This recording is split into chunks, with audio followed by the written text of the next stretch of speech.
game, as opposed to a game that when the fourth quarter starts and they're doing all the pyrotechnics and the music's blaring and you're into it and you're waving the towel. There's a difference. I get it. I go with the latter there. I go with the one where you're into it to the final out and you're stressed out. But a great weekend for them, and it continues, I think, what needs to be, which is just let them cook. Just let them go about their business, and we will decide how good they are or what they were when the season comes to a conclusion. That's fair. I stated before the weekend that this was a huge series. They needed to get this win. They got it in dramatic fashion. And when I asked Jamie, and Jamie gave us the standard answer, which basically is, we'll see. Let them cook. They're playing well. All the statistics line up. The RPI is great. Everything is in line. It just really depends on, do you believe or not? Yeah. And you can or you can't. It's up to you, but it's going to play out throughout the rest of the year. Yeah, Missouri this coming weekend, and the good news is you go out there, and it's at least going to be May, so it's warm, as opposed to, I know Jamie's talked about it, some other people have talked about it. Missouri doesn't care about baseball.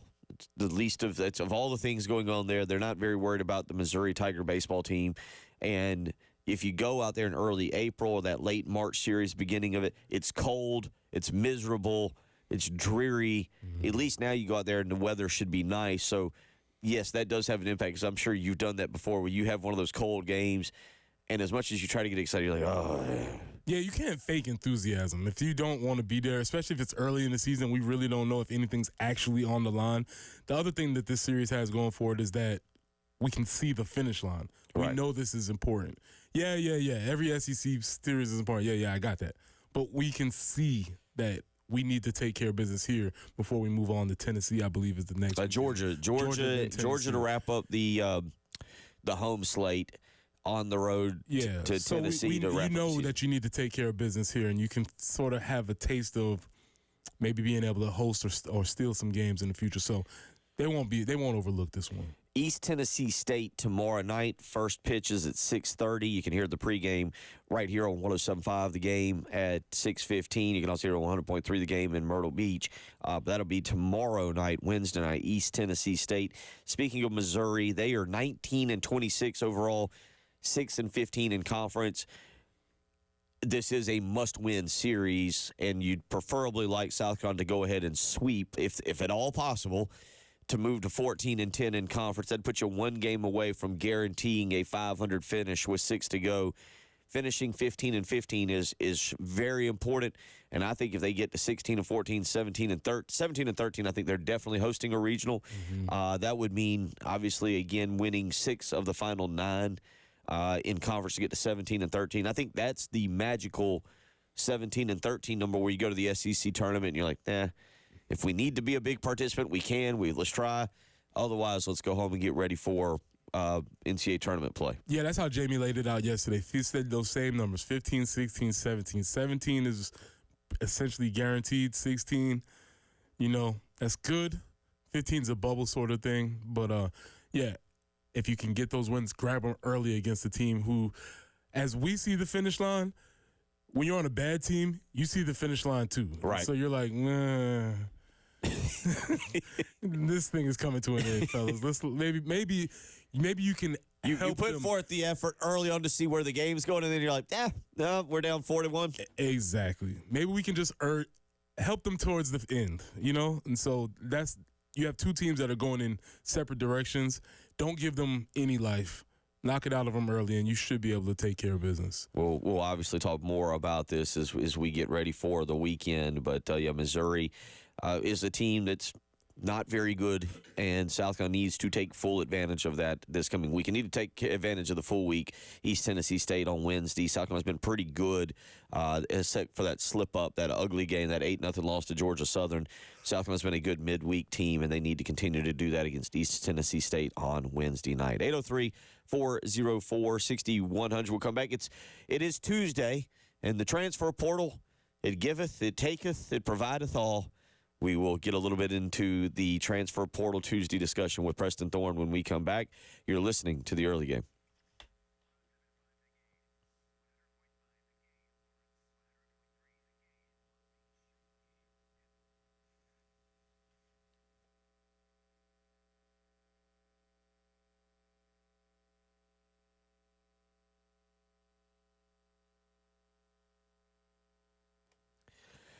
Bill Gunner for Love Chevrolet. The spectacular sale rolls on even into the month of May. And you know what?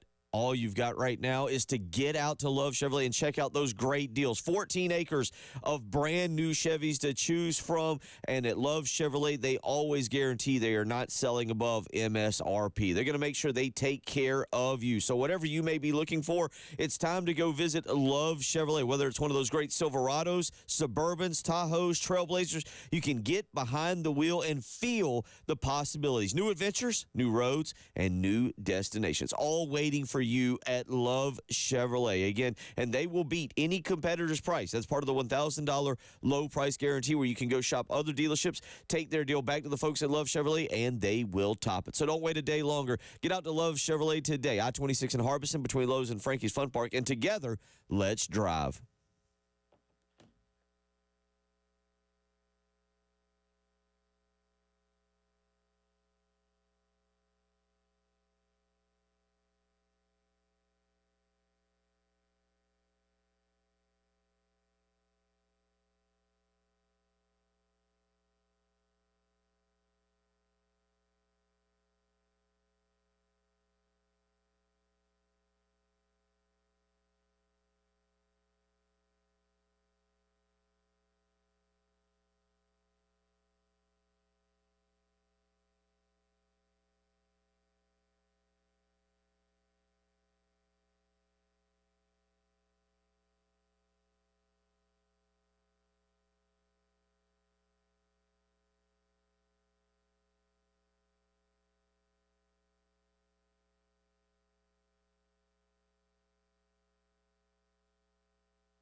Out on the highways on this Tuesday morning, we don't have any accidents to report at this time.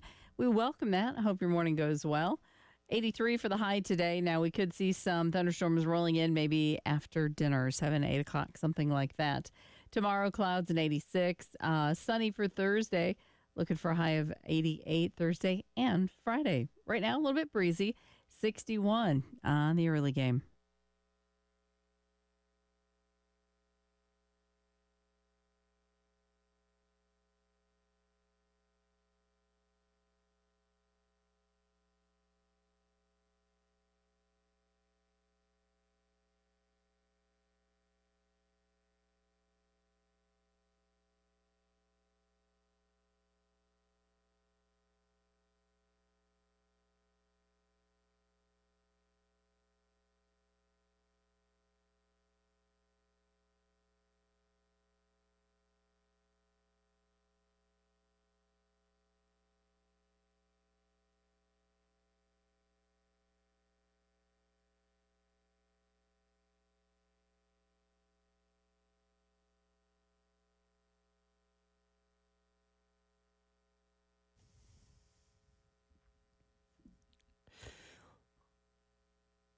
Wade sent us a text a little while ago and said, interesting comparison. Would you say that Spencer Rattler is going to have an early career like Terry Bradshaw or Phil Robertson from Duck Dynasty? Missed that text. Thank you for that. Wade out in Nashville, Tennessee, for weighing in this morning. 803-404-6100 if you want to do so on that. Spencer Rattler, a one-time transfer who came in, and his career at South Carolina will always, I think, be very interesting because we know how talented he was and what he could do. The record, however, 13-12 overall as a starter. But the key thing for me is there were big moments. The Tennessee victory, even the Texas A&M victory last year, 2 years ago, I guess, the Texas A&M victory, the first victory over them, the Tennessee victory, the Clemson victory, all huge moments for South Carolina, but a transfer that came in and made an impact. There were transfers that have left the program, Preston Thorne, Marshawn Lloyd, Jaheim Bell, who I'll be interested to see what their status is in the place of, say, Florida State or Southern Cal or South Carolina moving forward. And you have transfer portal updates. Well, transfer portal Tuesday, on a Tuesday, draft edition. We will follow these guys just to see where they end up. Jaheim Bell, 7th round, Patriots, which in line with if Belichick was still there, I would say, ooh. But now that Belichick's not there, I say, I don't know. That's my analysis. If Belichick was there, ooh, he knows what he's doing. Belichick's not there, not sure what they're going to do with that pick. Because Jaheim Bell is a tweener. He never really had a position. From our time here and just from what I've seen, never been very interested in blocking. No. Not. Jaheim Bell's one of those. He's like, that's not my job. It's not in my job description, even though it's tied in. So is he going to look to fulfill outrageous player comp? Here, you ready? Let's do some sports stuff. Oh boy, outrageous player comp. The best one I can think of is Travis Kelce, right? As far as the type of tight end that Jaheim Bell could be, he's not. But I'm just giving the kind of tight end that he will be. Not very interested in blocking, can do some good things in the slot, is pretty elusive out there. That's the role that he will play. He will not be an inline blocker in the NFL because he wasn't interested in doing that in college. Right. So that's going to be his position. We'll see what that turns out, how that turns out for him. But, 7th round guys, it's difficult to make a roster unless they have a very specific need for you.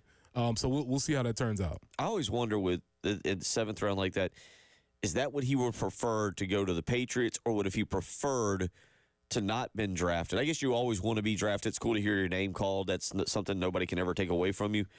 But now you're kind of with the Patriots, and you gotta make it with them. And I don't know if that's the best fit for him.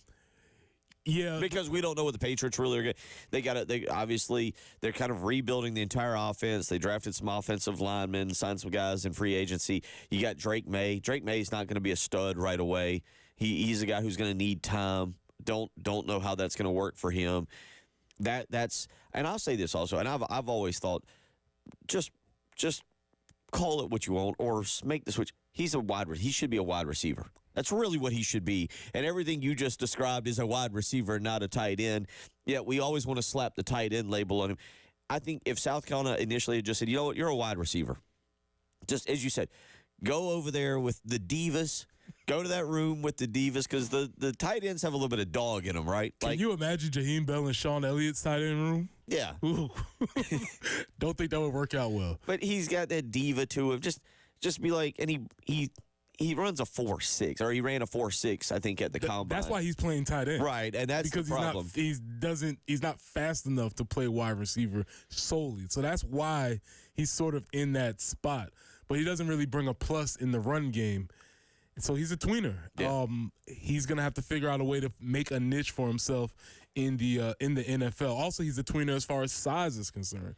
He's only about 6'1.5". So it's just an interesting position. He's gonna have to really, really earn his way into the league. On to another guy who actually got drafted much higher, and I think actually has a chance. Marshawn Lloyd, overcame that knee injury. Now, there are, I think, questions about his durability. He did seem to constantly have some kind of nick or bruise or bang or something that limited him. I think there was questions about his want to after suffering a thigh bruise. Didn't play much against Tennessee or Clemson 2 years ago. Did have a decent year with Southern Cal this year. Your thoughts on him? Well, maybe not my thoughts, but Nick Saban said that Marshawn was the second best running back in the draft, and he got drafted accordingly. He got drafted 5th out of all the running backs that were drafted. So, but Nick Saban thinks he's the second best running back in the draft. What does that mean? I don't know. You see the value of running backs starting to slip in the NFL. These guys, no running backs taken in the first round. Running backs taken later in the second round. Marshawn goes in the third, which is honestly higher than I would have picked him to actually go. Goes to the Packers. We'll see what that means. You're right. There's questions about durability. Let's take the 1-2 off the table because he's a pro now. So either you do or you don't. And we'll see how that turns out. But the idea of a running back being a marquee position for any franchise in the NFL is dissipating quickly. There are not many valued running backs. They're essentially, we'll put somebody back there, they'll eat up carries, and then when they get used up, we'll throw somebody else back there. Well, you look at the Packers running back depth. Josh Jacobs is there as the starter. A.J. Dillon, who feels like he's 47, still playing in the league, is there as the backup. And then there's Lloyd, and you're right. And that actually might be a good spot for him because he'll get kind of limited carries. Maybe he's able to showcase what he can do. Maybe he can be kind of a Rico Dowdle kind of guy who just magically still hanging around. Yeah, and kind of in a fight right now for that starting position with the Cowboys. It's like wild. One of the odd things is they re-sign Ezekiel Elliott. They bring Zeke back. Oh boy, yeah. But yeah, I mean, you kind of look at it with his spot there. Again, A.J. Dillon, it feels like he's 47. He's only 25. Actually turns 26 on Thursday. But the bottom line is, like, maybe that's a good spot for him to go and have limited carries to get to a second contract. Well, that's essentially what Josh Jacobs was with the Raiders. He was a number one guy. He's back to being a number one guy, but the Raiders were like, you want how much? No, thank you. And you see this happening with running backs. So even the second contract with running backs, you've seen Saquon move on. Basically, organizations, Austin Eckler's moved on. Organizations are like, thank you for your service. We'll go get another one. There's plenty more. Well, but at least with a second contract now, you've kind of doubled your money. Whereas now you get a lot of running backs like, we're going to use you up for 4 years, maybe use that player option or team option for year 5, and then you're 27, 28, and you're done. Right. I mean, Todd Gurley is the prime example of that, essentially, wasn't he? Like, we're just going to overuse you. And then good luck. And he made the switch. And of course, he got injured, but he made the switch and came over to the Falcons, and we never heard from him again. Came back up to the East. Todd Gurley is probably the flashpoint for this because he was phenomenal. They paid him a bunch of money, got hurt, and then we hadn't heard from him. And I think a lot of organizations have sort of taken that model as far as how they approach the running back position. I just want to see how old Todd Gurley is. He's because I'm fairly certain I don't know if he is officially retired, but I'm fairly certain he is out of the league. I just don't know if he's done that official turn your paperwork in kind of stuff. But, always interesting there. 803-404-6100. Todd Gurley, by the way, do you know how old Todd Gurley is? I put him at 30. He will be 30 in August. I'm not bad at this. He will be 30 in August, and he is an executive, so I think he has officially turned in his retirement papers. What it sounded like he was reading his LinkedIn profile. He is an executive. I've got to figure out what this is. It says as a player, St. Louis Rams, Los Angeles Rams, and it says Atlanta Falcons in 2020. And now it says as an executive, he is owner of the FCF Beast, a professional indoor football team, fan-controlled football league. Oh, boy. They are currently owned by Marshawn Lynch, another name I can't pronounce, Todd Gurley, and Renee Montgomery. That's what he's doing these days. Mm-hmm. So, yeah, very quick. Hit me up on LinkedIn. But not even 30. Not even 30 yet is Todd Gurley. 803-404-6100. We'll get into another transfer, but a good way. South Carolina basketball when we come back. You're listening to Preston Thorne, Bill Gunner, she's Jen Jensen. It's the early game.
6:48 on the final day of April, April the 30th. Tomorrow starts May, and we get May flowers. Is that right? April showers bring May flowers. Is that the old adage? That is correct. Okay, all right. So, bunch of flowers in the month of May. We get you ready. Kentucky Derby this weekend, by the way. Get into the horses? Yeah. No? I mean, I'm sure, but I didn't realize that was this weekend. Okay. Yeah. Okay. Get your party and attire ready. Hats, bow ties. Big parties. Big part. This is a 1 year, one week. This is I don't know of another sport like this where, like, at least with NASCAR and even with Formula One or racing, I kind of check in and out throughout the year. Like, okay. And with NASCAR, obviously, we pay attention on a weekly basis. But in football and baseball and basketball, I'm more into baseball than I've been, and so forth. With the horses, this is the 1 week where I'm like, oh, Kentucky Derby. I'm a huge horse racing fan. Yeah. And then about 7 o'clock on Saturday night, I'm like, what was that sport again? Yeah, you find yourself in this, like, the countdown to the horses, and it's like the Derby's coming in 37 minutes, and then it's another 20 minutes. You're like, all right, man, and then you turn the channel, and when you turn back, it's like halfway through the race, like, I missed it. Yeah, all 2 minutes of it. You're like, oh, yeah, okay. 803-404-6100. Transfer Portal Tuesday. It was a incredible transfer portal weekend for Lamont Paris, Preston Thorne, picking up Alabama transfer Nick Pringle, former Palmetto State basketball standout from Wales Branch. Is it Wales Branch or Wales Branch? One of the two. Wales Branch. I'll have to look that back up. But South Carolina adds a big piece to the puzzle to go along with Colin Murray Boyles in the front court. Jordan Butler coming in now, a 7-footer. Oku Federico coming in, a freshman who will be a 6'11" rim protector. But Nick Pringle is a huge pickup.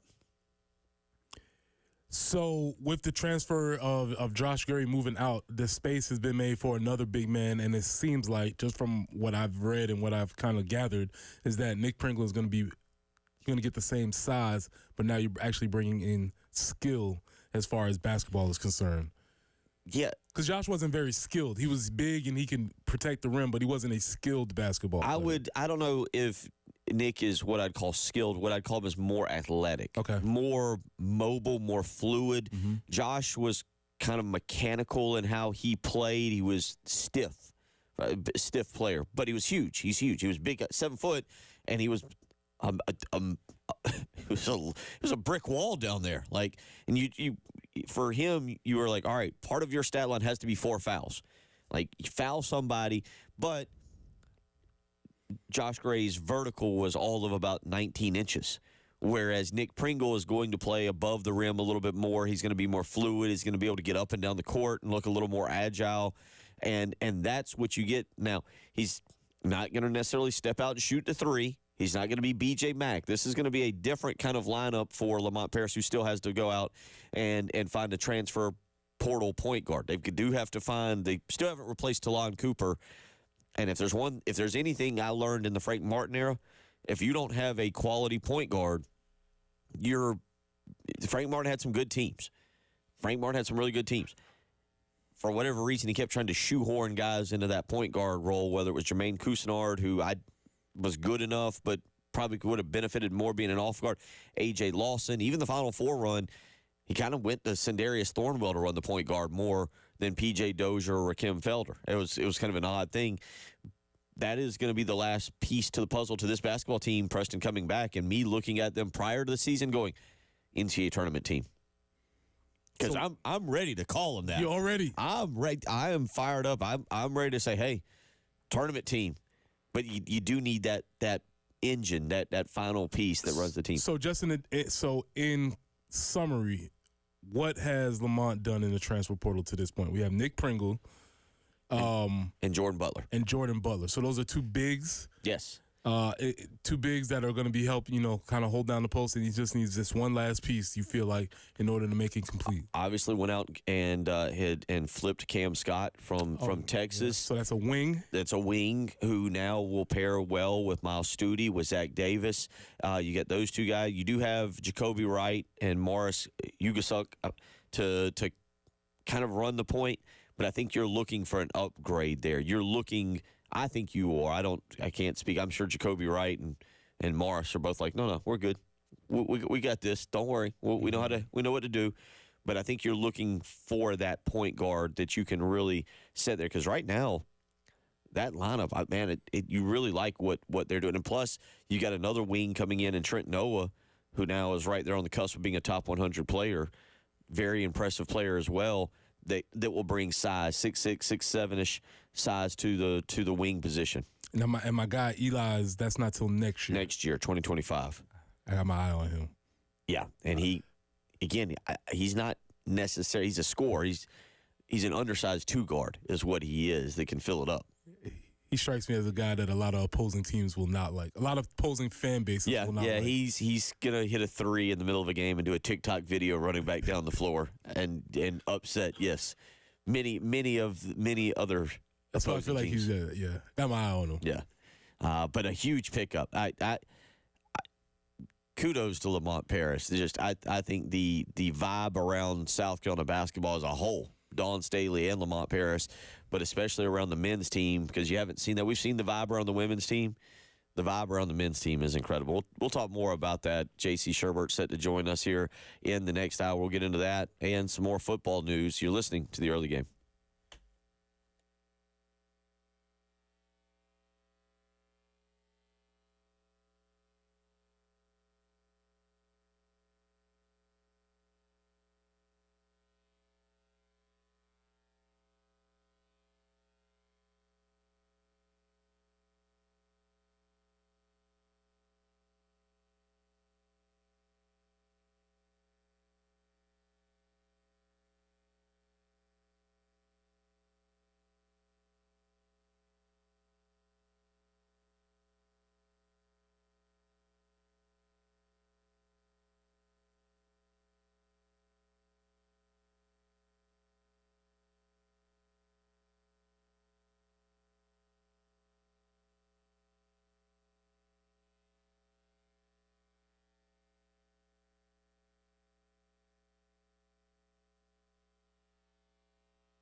No major slowdowns out on the highway. We're welcoming that for your Tuesday. A disabled vehicle, I-77 southbound around Shop Road. Just keep on cruising past. Just be careful. Maybe get over it a little bit. And as far as your forecast goes, looking pretty decent for today. Going to see maybe some mix of clouds and sun. Could see some storms later on, maybe 7, 8 o'clock tonight. But today's high overall, 83. 86 for tomorrow, 88 Thursday and Friday. 61 is what we're looking at right now on the early game.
Seven a.m. as we wrap up the month of April. It's been a really fun month from the beginning to the end. It saw the women collect a national championship and wrap up an undefeated season.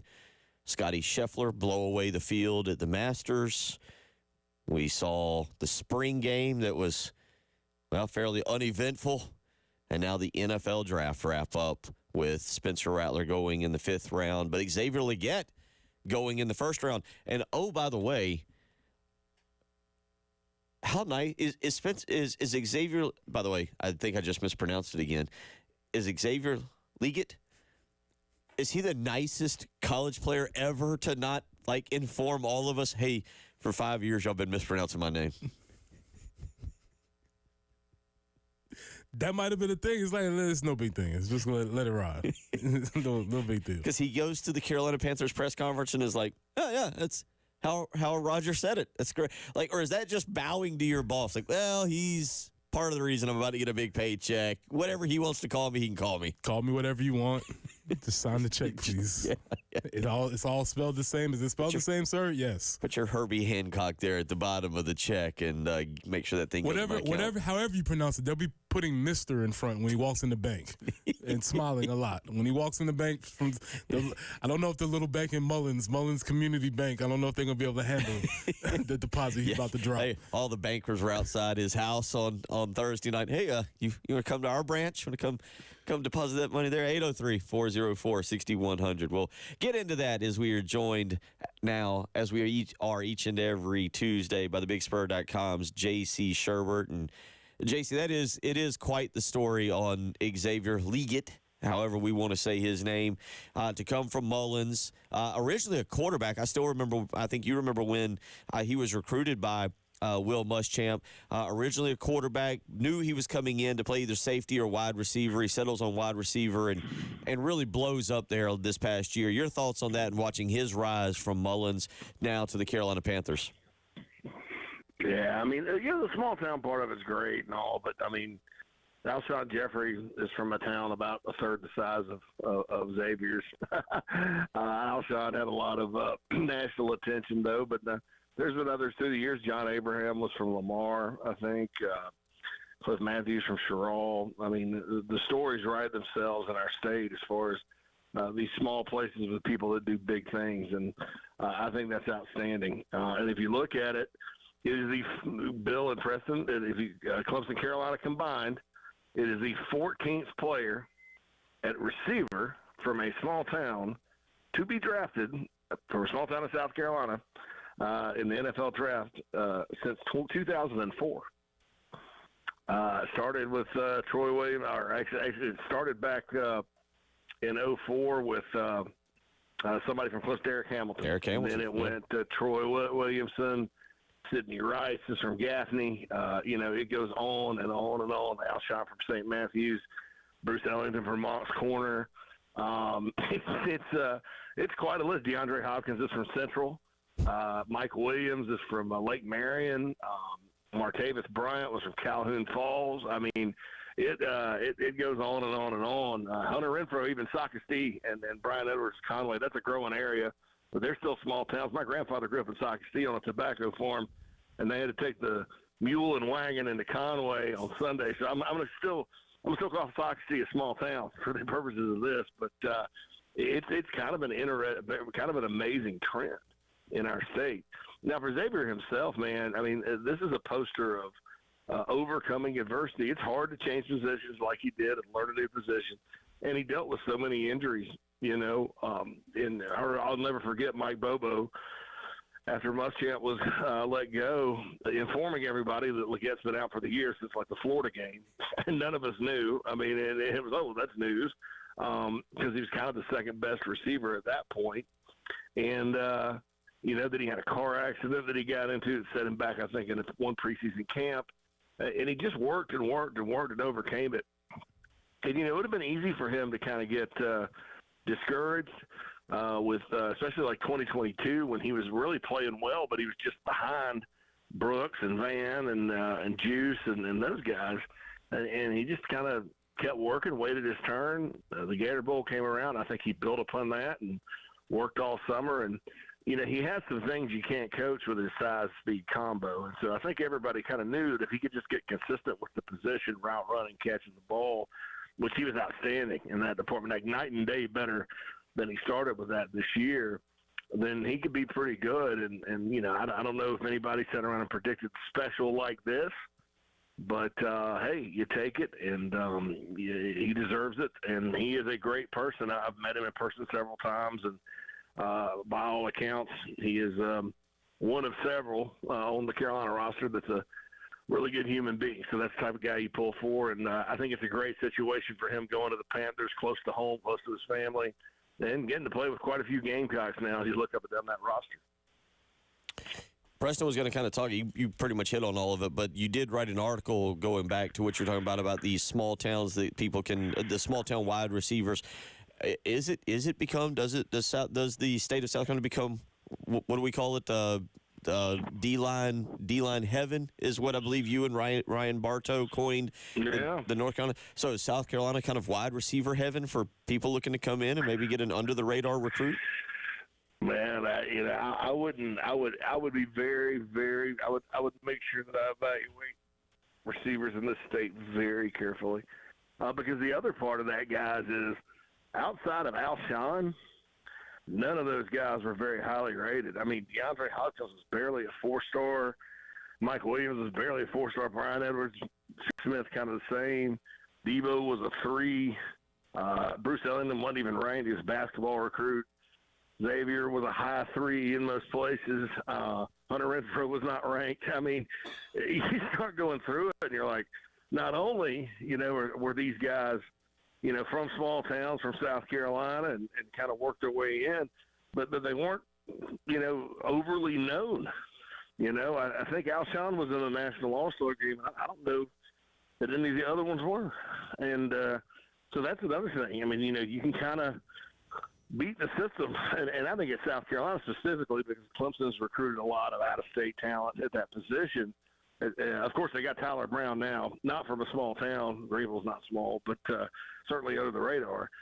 I think at that position you can really kind of beat the system, but you have to make sure you evaluate it well and all that. And if you let one go out of state, you just got to kind of hope he doesn't blow up on you. Here's the simple evaluation question. You just go in on the family visit. You ask the mother, the father, grandmama, whoever, where do you do your grocery shopping? And if they answer IGA, Piggly Wiggly, investigate further. And then you're like, okay, this might be a guy. Done. If they answer Whole Foods or something like that, you're like, we don't want no parts of that. IGA, Piggly Wiggly, let's go. I got you, man. That's a good theory there. Mm-hmm. I was just thinking, you bring up a good point about recruiting in South Carolina right now, trying to rebuild that wide receiver room a little bit. Dontrell Inman, who also went to Virginia, I believe had a small cup of coffee, and it didn't get drafted, but went to Virginia. What was the one? I'm blanking. I was trying to look him back up. I don't think he got drafted, JC, but went to Notre Dame, I believe. I want to say like a Chris Brown, or it was somebody that that South Carolina passed over. Yeah, they could have probably used Chris Brown from Hanahan. At the time. I think, if I'm not mistaken, he was the guy that it was during the transition from Spurrier to Muschamp, and I don't think the Spurrier staff was high on him. Then Muschamp ended up getting him. I forgot about Junior Hemingway. I didn't put him in my article, but he went to Michigan from Conway, Tonka's brother, during that time period, and I think he ended up getting drafted late in the sixth round. But maybe not. I don't know. I'd have to look that up. But I forgot. I completely forgot about him. Well, so maybe we'll say Conway's not a small town. I don't know. Junior Hemingway was drafted in the 2012 draft by the Kansas City Chiefs. There you go. Okay. Yeah, well, that was one I inadvertently left out that I'll have to add back in there. So that's 15 if you count Junior Hemingway. But that was one that, at the time South Carolina was okay at receiver. They had their guys. I think there was some question about his 40 time. There were some people pushing him to Michigan anyway. Carolina probably, was not going to get him regardless. But I think when you see what he did at Michigan, you kind of look and go, man, that guy was actually really good. Quinshot Davis, who I don't think got drafted, but who set the record at North Carolina, that was definitely one. I'm sure from Gaffney. I mean, he should have been a Gamecock by far. And they almost. I mean, there's some of these guys. Deebo Samuel was kind of a late addition. I'll remember the text I got after Shrine Bowl that year on him when the people were still calling him Tyshun Samuel. He wasn't Deebo yet, but when I went to Shrine Bowl that year, Bill, it was Shaq Davidson was kind of the big recruit out of Gaffney. And there was no comparison between, no offense to Shaq Davidson or anybody else, there was no comparison between Shaq Davidson and Deebo Samuel. Deebo looked like Todd Gurley, but it maybe an inch shorter, but with the same lower body build. He looked like a running back out there making crazy tough catches and running past people, all that good stuff. And I think, he's proven through time that when healthy, and that is the caveat with him, when healthy, he's one of the best players in football. So that was quite a find as well. But if I had to look back on it, what were two? Well, losing Mike Williams to Clemson was not a positive development long term either. But Junior Hemingway leaving the state, probably Quinshot Davis out of Gaffney. 803-404-6100. We'll get into a little bit more as we move further and further away now from the spring game. We'll talk a little transfer portal with J.C. Shurburtt this morning as we roll along. You're listening to J.C. Shurburtt, joining us as he does each and every Tuesday. Preston Thorne, Bill Gunner, she's Jen Jensen. It is the early game.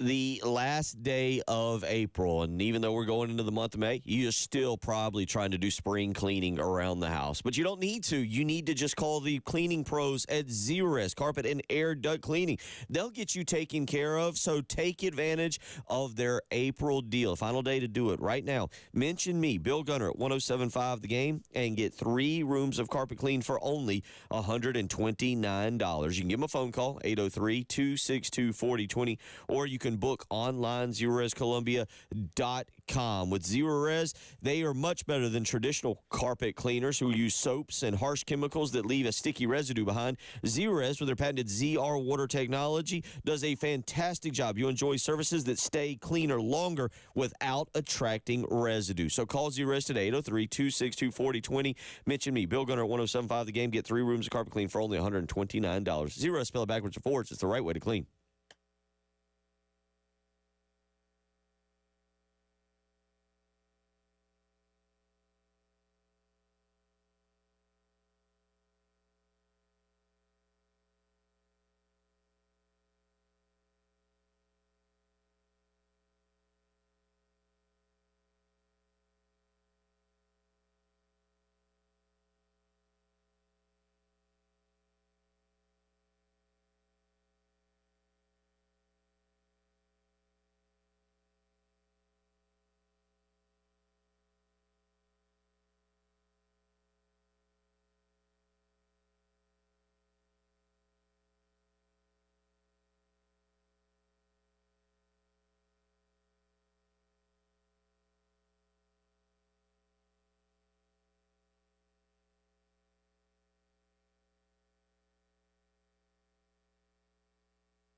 Doing really well for your Tuesday morning. No accidents to report.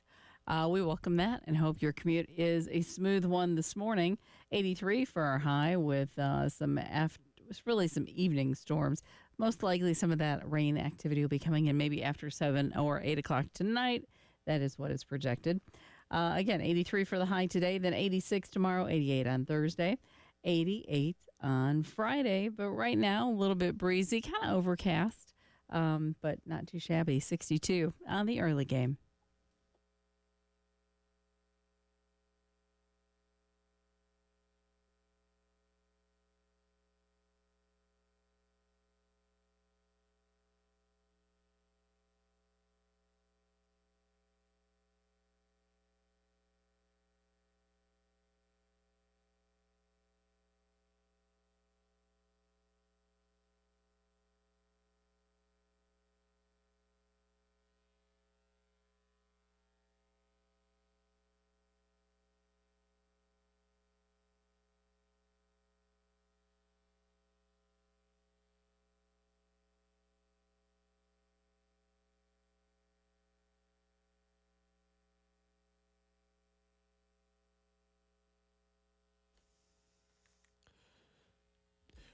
Reminder, go to 1075thegame.com and register for the Palmetto Citizens FCU Grand Slam giveaway. Right now, there is $1,075 in the pot. $1,075. There's been no Grand Slams hit this season. That might bring me on another just thought later on. Remember, there was a particular giveaway we had during football season, a special teams touchdown, and I don't think we ever got one of those, I believe, if I remember correctly, or maybe it occurred late in the season. I can't. Very late. Yeah, but this now raises the question, is this normal for a team to go this far in the season and not hit a Grand Slam? If you believe that it's not normal and that a Grand Slam is due, you need to go to 1075thegame.com and get registered. It's the Palmetto Citizens FCU Grand Slam giveaway. If a Gamecock hitter hits a Grand Slam, you can win all the cash in the pot. And right now, there's $1,075 in the pot. So get yourself registered. And this week, they need to win that because that's our call letters. Oh, that's a good point. Mm-hmm. Yeah. So it would be like a magical day. Like this is when they're set to do that. That is actually a great point. So Wednesday night, East Tennessee State. Has to happen. It's the time. Has to have 803-404-6100. 803-404-6100. I'll start with Preston, and then I'll go to JC. Is this normal to play this many games without hitting a Grand Slam? South Carolina's been known to leave a few guys bases loaded. I mean, it's not for lack of opportunity. Is this normal? I have no idea if it's normal or not, but yes, they did have been leaving guys on base a lot. And also, can we do one of these things where it's like a combined Grand Slam? Because on Friday night, they did hit 4 home runs. It's true. Which was 4 runs. So, I mean, does that count? Even though they weren't on base at the same time, they hit 4 solos back to back to back to back. You gotta get with the official rules, people here at the station. JC, you think that's 43 games played and South Carolina's not hit a Grand Slam? I don't know if that's normal or not. What do you think? Yeah, I have no idea. I know their Grand Slams are not as rare in college baseball and baseball in general as they once were, but I don't know. Yeah. They have left some players on base, and that's been probably people are, trying to figure out why everybody's frustrated with a team that's, has more quad one wins than anybody in the country and going to host a regional and can get hot at the right time and maybe host a super and having a normal old really good Carolina baseball season. And I think that's it. I think, fans in general, when you strike out or you get runners on and can't push them through, that gets frustrating for observers, right or wrong. That's probably why people are frustrated. So I think that there probably have been some Grand Slam opportunities that just have not occurred, and that's kind of the thing that I think people are a little frustrated about right now. Right or wrong, like I said, I'm not saying I agree with that. I'm just saying that that's probably the deal. No, this is a very interesting baseball season from the standpoint of y'all. You're right. South Carolina's ranked. They're up to number 15 in D1 baseball. They're right there on the cusp of hosting a regional. I don't know where they'll fall later today when D1 baseball puts out their projected bracketology and so forth and so on. And South Carolina's in contention to do everything. All of the goals, as Preston said, are still in front of them. Absolutely. I mean, all the goals are still right there in front of them. And if you look through, you got 3 more SEC series, 3 more series, so that's 9 games. And you've got Winthrop and East Tennessee State in the midweek, so 11 games. So you're asking a lot to get to 40. You're asking a lot to get to 40 victories. But really interesting there to see where this season continues to go. Well, look, and here's the thing, too. I mean, there's a team that won the national championship 2 years ago that's struggling. The 2 teams that played for the national championship last year, has anybody looked at their record lately combined, LSU and Florida? This league is very unforgiving. And the beauty of South Carolina during the Tanner years was the consistency. And so that didn't mean that, you're going to win 50 games every season and you're going to host a super every season. I mean, that didn't always happen. So, and look, there have been some frustrating losses. I think of Carolina's 12 quad 1 losses, 5 are by 1 run. And so that gets you, but heck, they say that's baseball. Sometimes that's baseball. Sometimes, I mean, the league is unforgiving. The game is unforgiving. I'm not saying, if South Carolina goes out there and craps the bed, doesn't host, ends up getting bounced in the first round, that people should call this year a success necessarily. But I think this program's always been judged by the postseason more so than what happens during the regular season. So, I think the idea now is to rally behind the program, behind the team, and to see if they can't get a boost from the fan base and push them through to an optimal hosting situation, whether that's supers or whether that's a higher seed to where they don't have to go to Arkansas for the super regionals, which is going to be tough. And kind of get the bracket more in their favor. And they've got a great opportunity to do it with Missouri and then Georgia. Georgia's a lot better than Georgia normally is. I'll just tell people that right now. That at Tennessee's obviously going to be a big battle, but there's a chance to finish strong and, get a pretty high seed and, let the chips fall where they may, and then you take a swing at me. This team's more than capable. This team is a good baseball team. I mean, it's flawed like everybody's team is this year. So we'll see what happens. Yeah, I mean, you look at what they did this past week, and you go back, that Arkansas game, they potentially could have won that on the Friday night, the 2-1 loss that Friday night. They've put themselves in contention several times to win. So at certain times, things have not broke their way. Obviously, this past weekend, they explode on Sunday for the 10 runs and run rule Kentucky. But, going back to it, both of y'all, I'll start with Preston. Baseball is that funny game where when you have a weekend like this, if you have confidence and for whatever reason you start hitting the ball, it can carry you through the end of the season. Yeah, you saw it start on that Sunday when they started into that 10-run rule. They were just seeing first pitches, and everything they hit was finding a hole, finding a gap. They were moving around the base paths, and you could feel something different that was happening with the team. Now you don't know if that continues, but you get a midweek game. Maybe you hit a grand slam during the midweek game. Things carry over to next week. Not a great Missouri team that you're playing. Momentum can start to build based on you having such a dynamic series this past weekend. JC, I know you were more the football player, but that is the thing about baseball. And if South Carolina carries the momentum from the Kentucky series into this weekend, make sure you win the midweek game, and then you carry it and you get at least 2 of 3, and they do need to win 2 of 3 at bare minimum against Missouri. Who knows what this team can do over the final 6 games, and that's huge in terms of just being able to host a regional. Sure, yeah, and look, I don't know that right now there's a big question. I think Carolina is hosting right now. You look at their resume.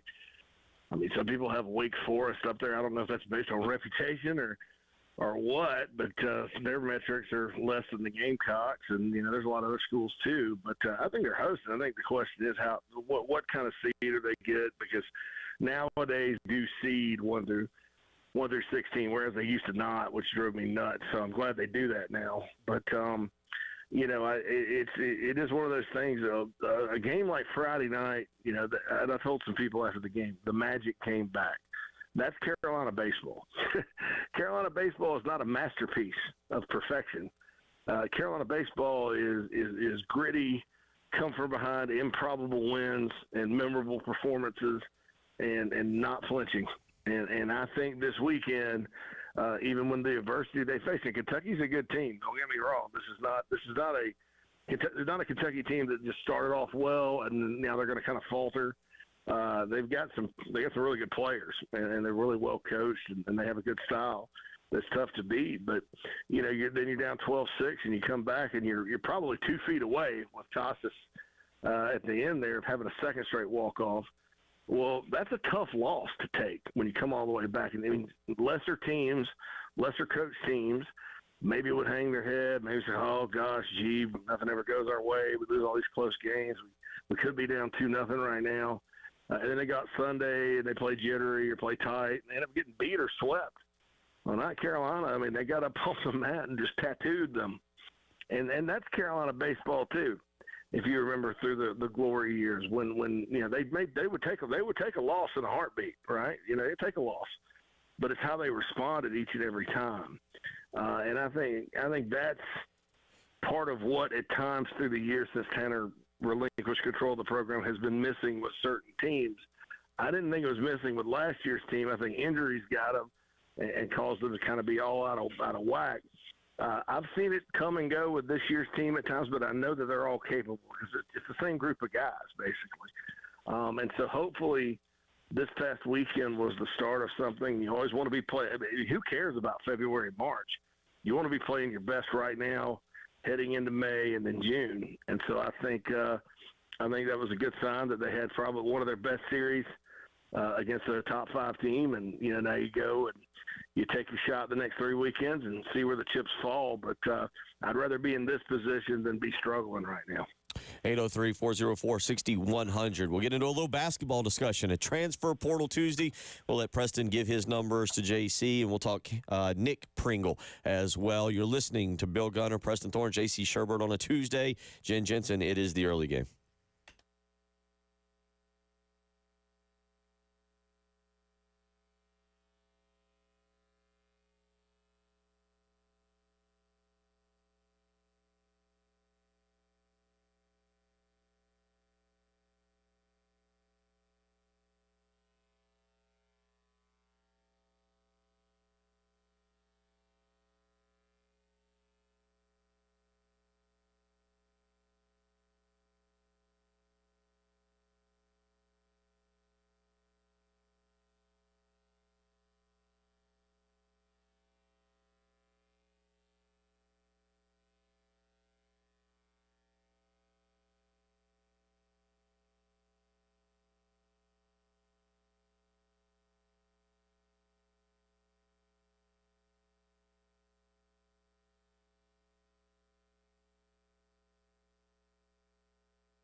I-20 eastbound at Longs Pond Road. We do have a report of a tie-up there, working that accident, trying to get that cleaned up. Aside from that, no other slowdowns to speak of. 83 for the high today. Some rain and possible storms coming in after about 7 or so tonight. Tomorrow, 86, 88 on Thursday and Friday, looking for a high also of 88. 61 right now on the early game.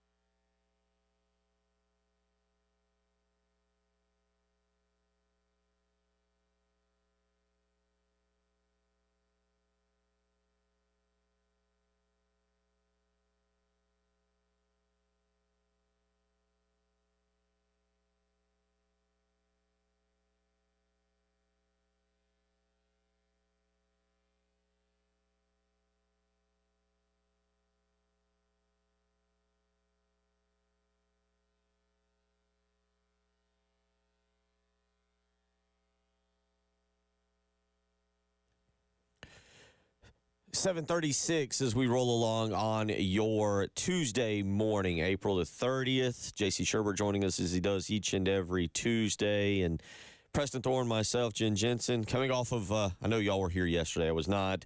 But coming off of a busy sports weekend and another very good weekend for South Carolina basketball. Not even playing, but picking up a transfer from Alabama, Nick Pringle. And J.C. Shurburtt, let's just start with this. By the way, this is the new thing in sports, all right, and especially in college sports. I don't know if y'all saw this, Alabama message boards. We may have message board mayhem later on this morning. But the Alabama contingent is now of the belief that South Carolina offered Nick Pringle in the vicinity of $800,000 for the NIL deal. So good job, everybody. That's the new thing. Oh, so-and-so got paid to go to the no program. But let's start real quick with this, JC. I know there is still doing the match program for Garnet Trust. Give us a quick update on that and how that's going. Yeah, go to garnettrust.com and be sure to get in on that. I think we got till May 1st. We've got one more day. One more day. You know that song? Anyway, it's an old country song back in the day. But I don't know why that popped in my head. But, yeah, we got one more day, so maybe that'll help you remember it. GarnetTrust.com. You got $250,000 for the men, $250,000 for the women. Last week we had 309 combined, so about 190 short. That number's probably gone up in the last few days. I haven't checked to see the exact total. But the response has been good, and all that goes into NIL. Now, I can tell you right now, that wasn't even close. That $800,000. I know where it came from, though. There's another school that probably would have jumped in for Pringle, but it was kind of far from home. I think and that's what things people have to realize, that college sports and recruiting and things like that, it is yet to become a straight up bidding war. There are still other factors at play. And so, which is good for South Carolina. While South Carolina's kind of running this NIL race like the tortoise and the hare, there were a lot of schools that got off to a great start, fundraising and all, and well, they're out of money now, and there's no end in sight. And the Gamecocks, with what we've done, we're slowly building, and we think that's a sustainable thing. And you can still get recruits. I mean, it's not if you don't have oil money, you're not like shut out from competing against those schools that do. You know what I'm saying? Because there are still other factors involved. Now, if Carolina had the NIL situation they did last year, I don't think this recruiting class would look a whole lot like it does. So hats off to the Gamecock Nation for stepping up, and we're going to continue to build this to where that kind of deal for a really special player would not be out of the question. So, but Pringle wanted to be close to home. Kerry Rich, again, deserves a lot of credit for this. If you notice, these classes are starting to get a bill. I don't know that we thought we'd see in our lifetime where the in-state recruiting looks like it's coming back. And that's been a big deal around here. And you know it. You've lived it. And so I'd be curious to get your thoughts on, how this is kind of starting to turn with Cam Scott, Nick coming back. the kid from Missouri coming back, et cetera. To be honest, I thought it was a reason why I believed that when the move was made on Frank Martin, I thought it was a bad idea. Because I thought, and I still believe he was going to land G.G. Jackson, which was going to be the turning point. It didn't. Obviously, South Carolina made the move, and Lamont Paris and Kerry Rich and that staff still landed G.G. Jackson. So kudos to them. And I am right in the fact that that was the turning point. There was an aura about G.G. being a Midlands kid. He had friendships with guys like Cam Scott and Colin Murray Boyles, and and they watched that. And to be dead honest, what you have seen here, and I love. Look, I'm a huge Frank Martin fan. Some personal biased reasons. He was there for me during a tough time. If I'm being completely transparent, I was a huge Frank Martin fan. But I'll also be completely honest. Lamont Paris has a personality that attracts these guys, these recruits, to him. He's honest with them. He is tough on them when they need tough love, and he is also very approachable. And I'm a big Frank fan, but we all know how Frank's demeanor was, and it's not a secret. It was there for public display, and for bad. There was no for good or bad. For the bad, it was there for public display. And what I think you've seen is the G.G. Jackson effect of him coming here and how all that played out, and now the success he's having, and Colin Murray Boyles coming here and the success, and now Cam Scott wants in on that, and I think that's huge.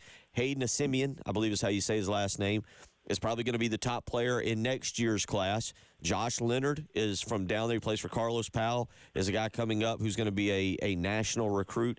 It's paying off, and it's paying off because for the first time really since I can remember, you have something that people want to come be a part of at Colonial Life Arena. And I also think and believe that Dawn Staley getting completely behind Lamont Paris and promoting him is paying off. It is a total team effort between Lamont and Kerry Rich and the rest of that staff, and Dawn Staley also kind of getting behind and saying, hey, I can help push this to an even further level. And I think both of you, Preston and Jen and JC, that's my opinion of it, is that G.G. Jackson was the start of it.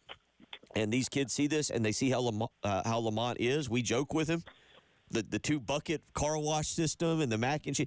The guy has a personality that is now showcasing. And when he wins, he's also not afraid to take some shots. He was point blank this year when he looked dead in the camera after they beat somebody during the week and said, if they want to rank us. If not, they'll pay the consequence.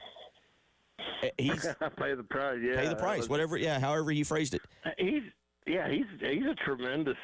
We had him on the show. He's a tremendous interview, and like I can relate to most of the stuff he says because he's like our age. He's like a Gen Xer, and so like you kind of his pop culture references are there and strong. And I think you're right, Bill. I mean the G.G. Jackson thing.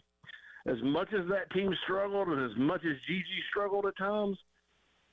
That it's paid. I mean, sometimes you got to struggle for a while, right? And now look at what Gigi's doing, and I think that's a big trickle down effect. And I will say this too about the fans. I mean, it did take fans probably till about Mississippi State game, Ole Miss game, January-ish, to really start to pack the place. But when that place is packed, it's loud and as good as any arena in the country. And the Gamecock fans, the last several home games, and that place was. I mean, when Michie Johnson hit that shot against Florida late, that's about as loud as I've heard it in a long time. So hats off to that, because environment means so much in basketball too, and so people want to come play that as well.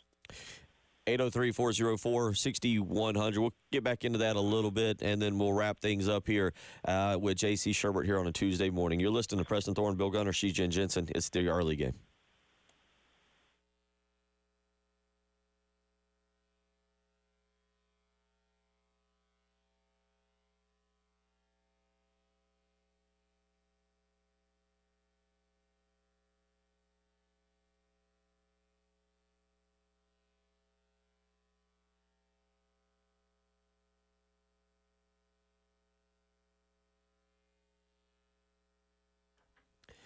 Bill Gunner for Mid-State Roofing. For nearly 30 years, Mid-State Roofing has been the leader in the roofing and waterproofing industry, and none of that is changing. They're there to help you get ready for these summer thunderstorms that we tend to get, those that involve a little bit of hail as well. You need that roof protected, and 24 hours a day, 7 days a week, Mid-State Roofing is ready to provide that protection. They have an on-call technician or a Mid-State Roofing employee ready to take your phone call. Again, 24 hours a day. So that means midnight, 3 a.m., 6 a.m., something's going wrong, you're noticing a leak, it's time to let Mid-State Roofing take a peek. So give them a phone call, 803-356-1919. Again, that's 803-356-1919.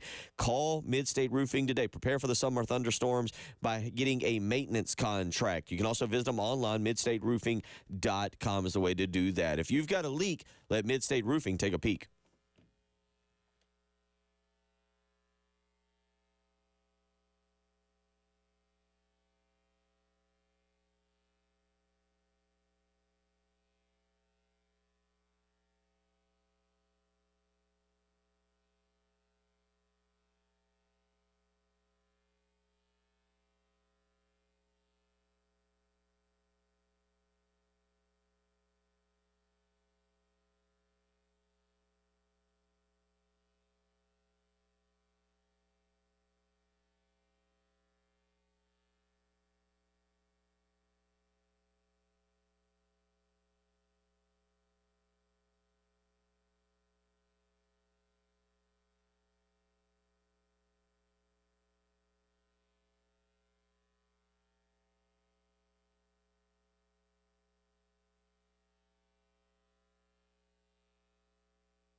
7:49 as we wrap things up here with J.C. Shurburtt this hour. And kind of an interesting month, JC, as we kind of wrap up some recruiting here. It'll kind of go into a little bit. I think coaches are on the road right now, wrapping up some road visits.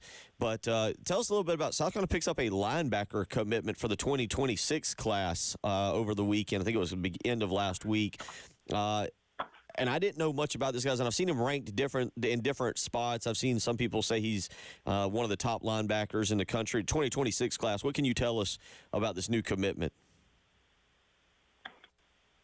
Oh, for 2026, yeah. It's always good.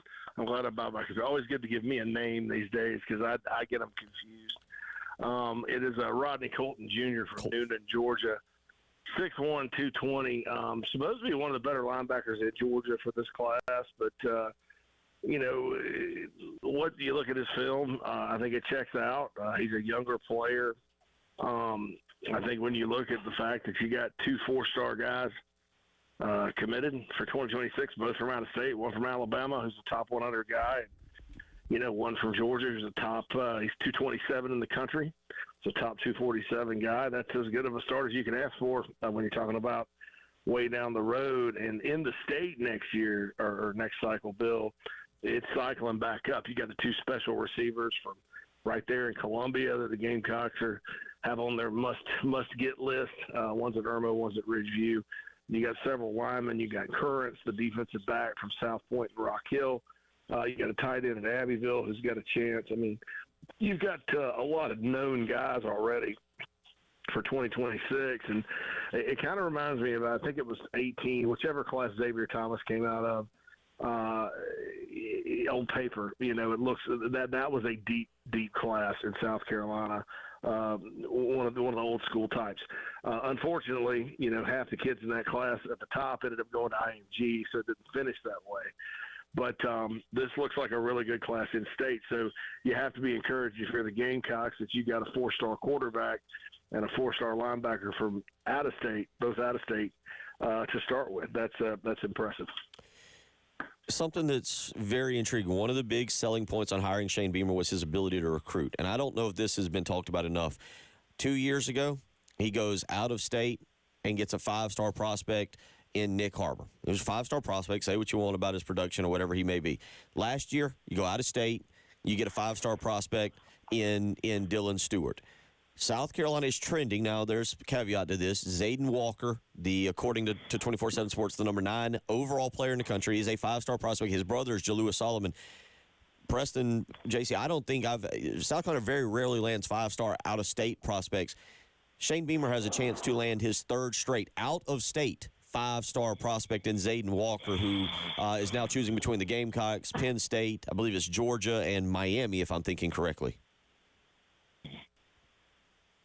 Yeah, I mean, that's been one of the things under Beamer they've been able to do is get some of these guys that are really highly regarded, 5-stars from out of state, and they've done a good job, in certain areas. And Georgia's one of those places, with Georgia rolling like they are, it's hard, but when you have a family connection like that, you can make some noise, and they've been working on Zayden for a while. So I know they feel pretty confident, and so we'll see what happens. But if you think forward and kind of project out down the road, having a Zayden Walker, a J.R.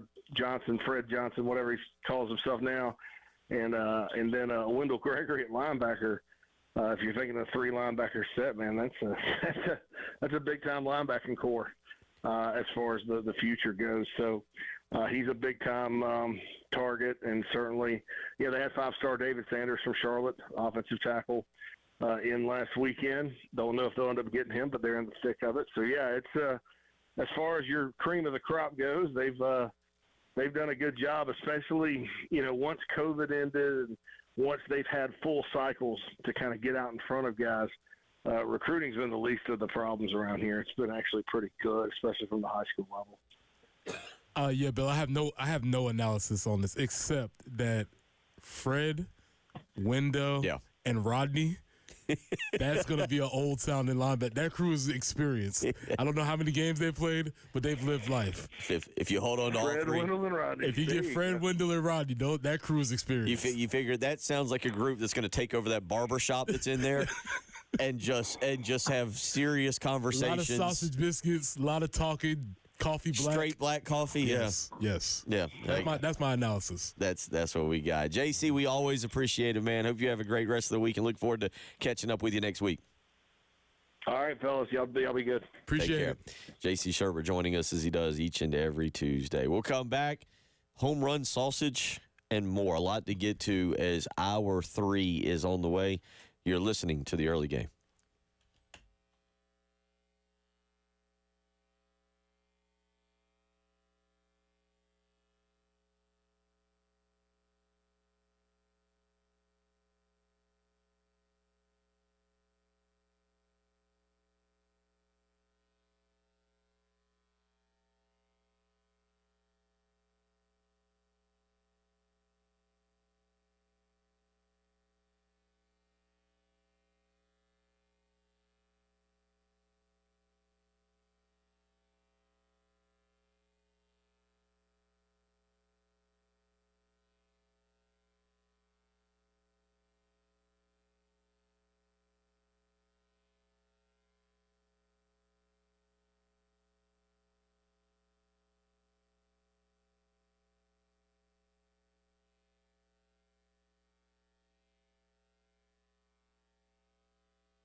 I-20 eastbound along Longs Pond Road, we have a report of an accident there, and as well as Longs Pond at I-20. So that whole area kind of messed up due to an earlier tie-up. And Kelly Mill Road near 25 Mile Creek Road, an accident that could be impacting you if you are traveling in that area. An afternoon or evening storm, really some more rain activity and storms possible after about 7 o'clock tonight. But today's high, 83, 86 tomorrow, 88 for Thursday under mostly sunny skies. It is warming up a little bit, 63 on the early game.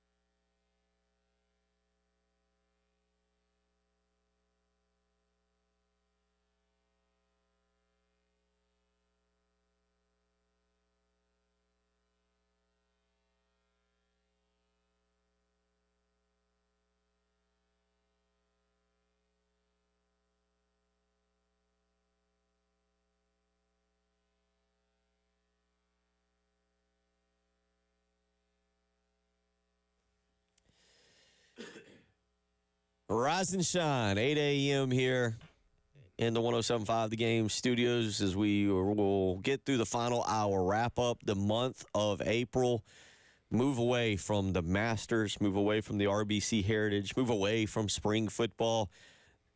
You're counting down on college baseball. It's just Major League Baseball and playoffs. Well, yeah, also, I thought you were going to say, for those that don't know, there's 23 days until 100 days for football. Oh, I was going to get to that. We got a countdown going. I didn't know if you knew that or not. We got a couple of concurrent countdowns that are happening. Countdown for the countdown. Yeah, Yep. Countdown to the countdown to the countdown.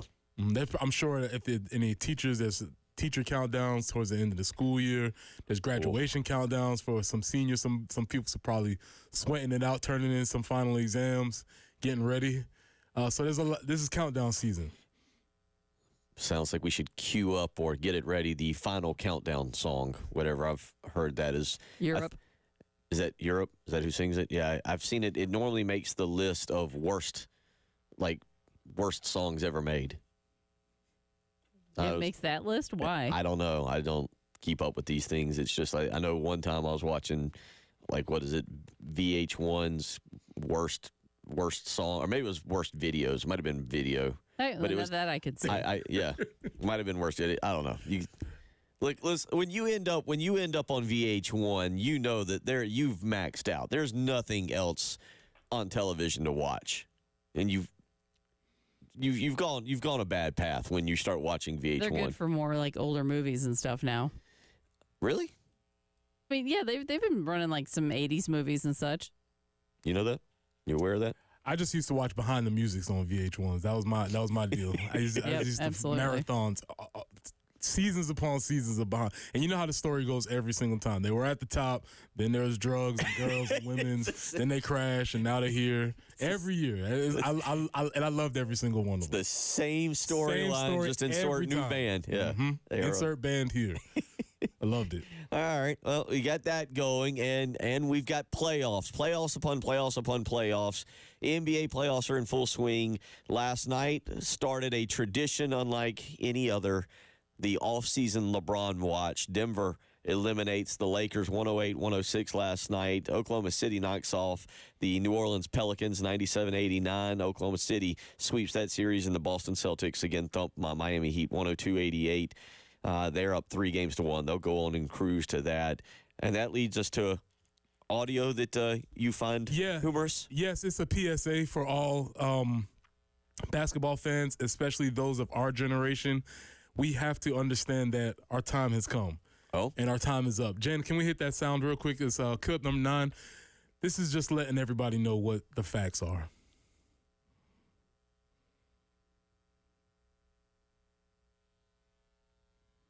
Hey, fellow millennial NBA fan. You doing all right? We're witnessing the end of LeBron, Steph, Clay, KD, Kawhi, Westbrook, Harden, Paul George, and Jimmy Butler all in the same postseason. None of them are going to make the second round and maybe never will again. So I just want to know if you're doing okay. I don't know if I'm doing okay.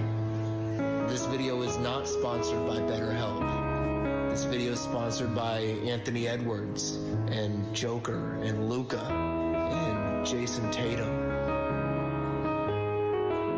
I'm sorry. I'm going through it.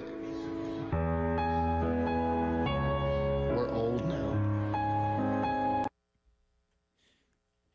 Struck you. Hit you hard. It's a fact. You just said your Heat are about to be eliminated. Jimmy Butler's out of here. This will be the last time we'll hear from him. LeBron, we'll see what that stores. Kawhi's not playing anymore. James Harden can't touch the rim. Steph and Clay, they've been home for 2 weeks. That phase of basketball, KD, done, dismissed. That phase of basketball is over. You know, we kind of think about basketball in phases, the Jordan era, the Kobe era.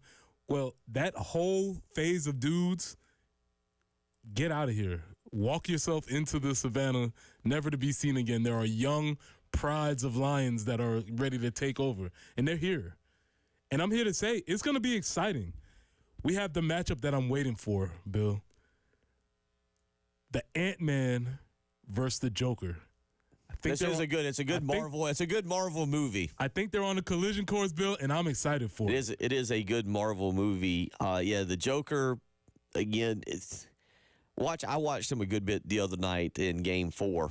Really sat down with Austin, my son, and watched the Lakers and the Nuggets. And if you haven't just watched him play, again, it's just, I don't know whether it's beautiful and you watch it, because I feel like 98% of y'all are going to watch the Joker play and be like, I could do that. That's me on the court. Like, he gets it, and somehow he gets up the court. It's not at a high rate of speed. Like, I watch Anthony Edwards, and I'm like, I can never do that. Mm-hmm. I don't have that. I don't have that gear. I don't have those hops. I don't have that athleticism. But you watch the Joker, and you're like, that's me at the YMCA. That's exactly how I could do that.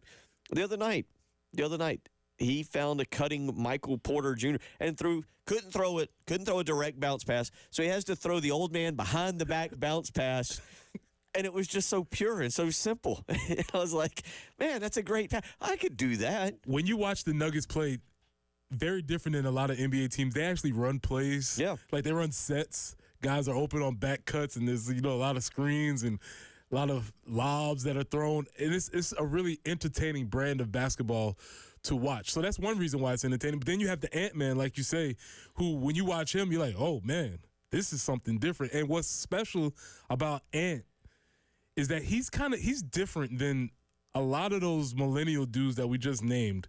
He has an edge to him. Yes. He is talking trash. He's having fun.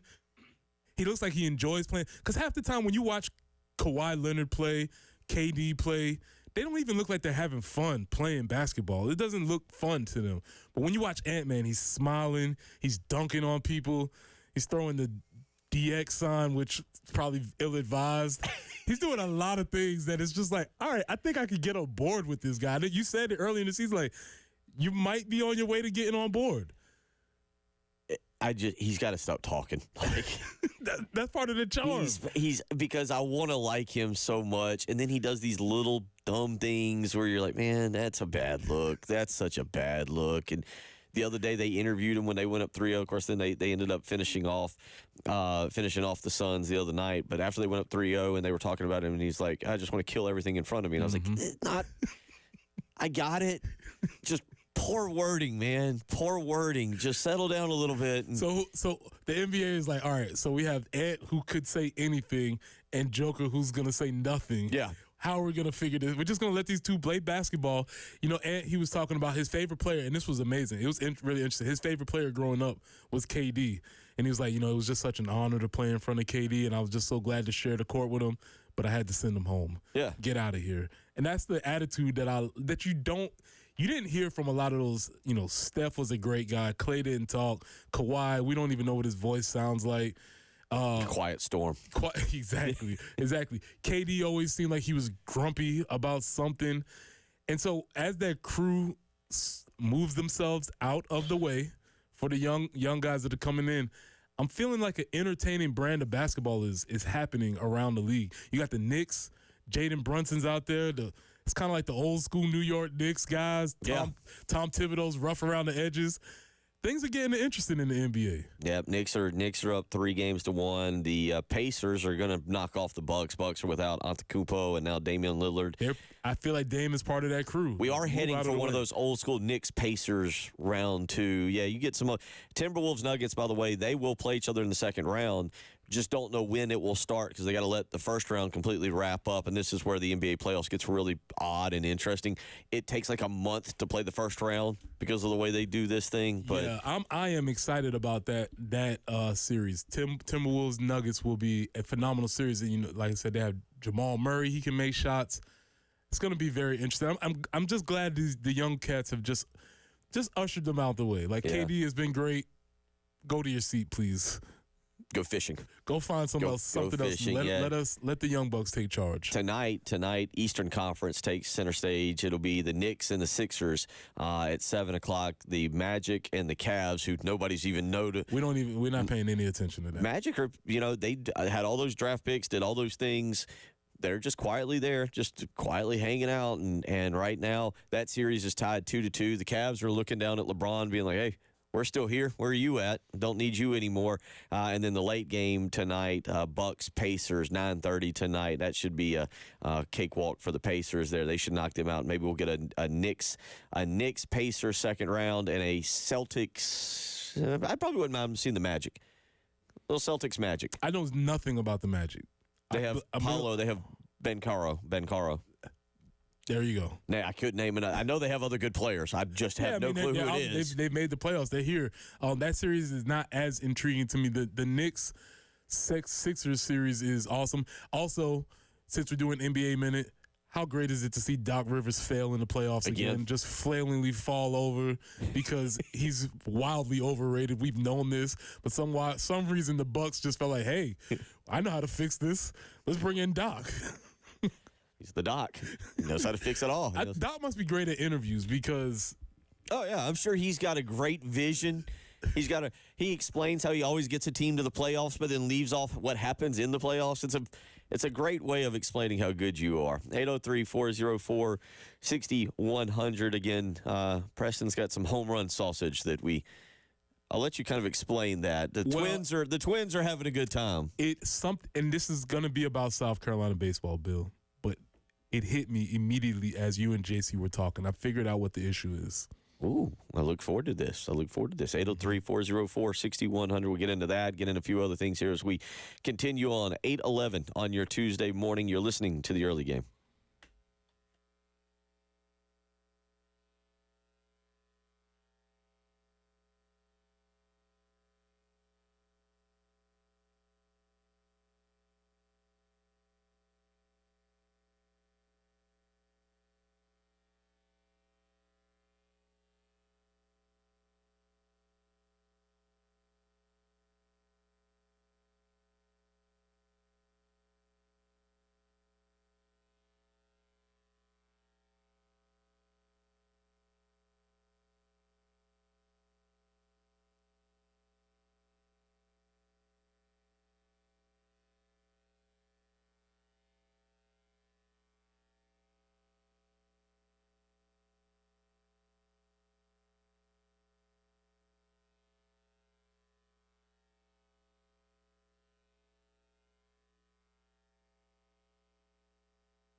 I-20 eastbound at Longs Pond Road, have a report of an accident there.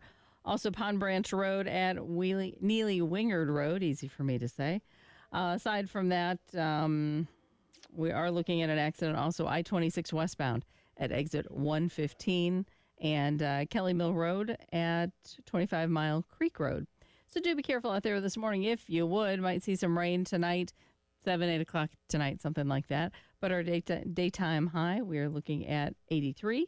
86 for tomorrow with the rain clearing out. 88 on Thursday. 62 on the early game.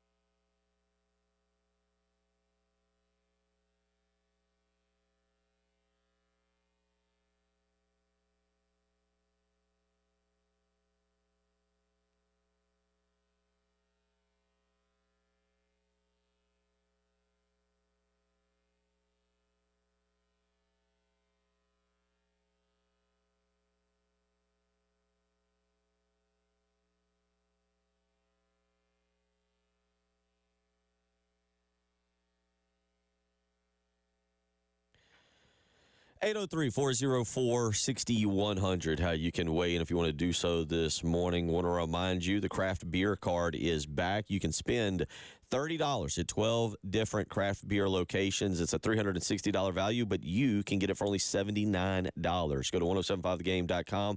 Check it out. Click on Sweet Deals and purchase your craft beer card today. Again, 12 different craft beer locations, $30 at each one of those. It's a $360 value, but you can get it for only $79. Go to 1075thegame.com. Check it out. Click on Sweet Deals to do that. Again, 803-404-6100 if you want to weigh in. By the way, we were talking off air about something, and I won't bring up what our off-air conversation was. I did not realize. I told you we were talking about the NFL draft and the 6 quarterbacks that went in the first 12 picks. And then I was watching over the weekend the documentary. They had 2 different documentaries. I was watching the one on the 83 NFL draft, but they followed that up with the Chicago Bears, that run that they had with Ditka and the defense and everything. I did not realize how much that team hated Doug Flutie. Okay. All right. Because I can't remember what year it was. I think whatever year it was, 87 or 88, where Jim McMahon gets thrown down by the Green Bay Packers, a wild cheap shot. Today's age, cheap shot, like back then they were like, oh, that's a cheap shot. Oh well, let's play it. It separated his shoulder, knocked him out of the playoffs knocked him out of finished the season. I think it was 4 weeks to go, knocked him out. And they had Mike Tomczak and Steve Fuller were the backup quarterbacks. And instead they went out and they brought in Doug Flutie, and basically they ended up losing in the playoffs. And every person on the thing would not call Doug Flutie by name. They referred to him as the midget. And it was one of those things like you start watching, and as I'm older, and I was like, wow, they did not like Doug Flutie back then. Not a locker room guy, huh? But did not fit in well with that group. Culture. That did not fit in well. That was wild. 803-404-6100. Speaking of culture, you have discovered something that I'm interested to see where you're about to take this. Well, here's the deal, man. What I know about baseball teams is they're weird. Kooky, quirky, culture, some might call it.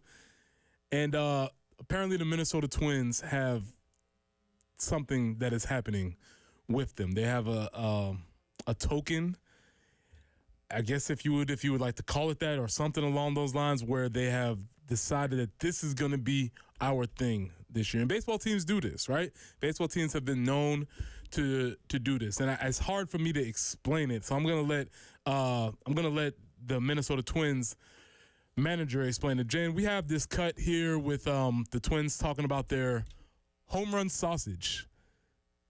Baseball's weird. Baseball's odd. It's a summer tangy sausage is what it is. I actually looked at the package yesterday. This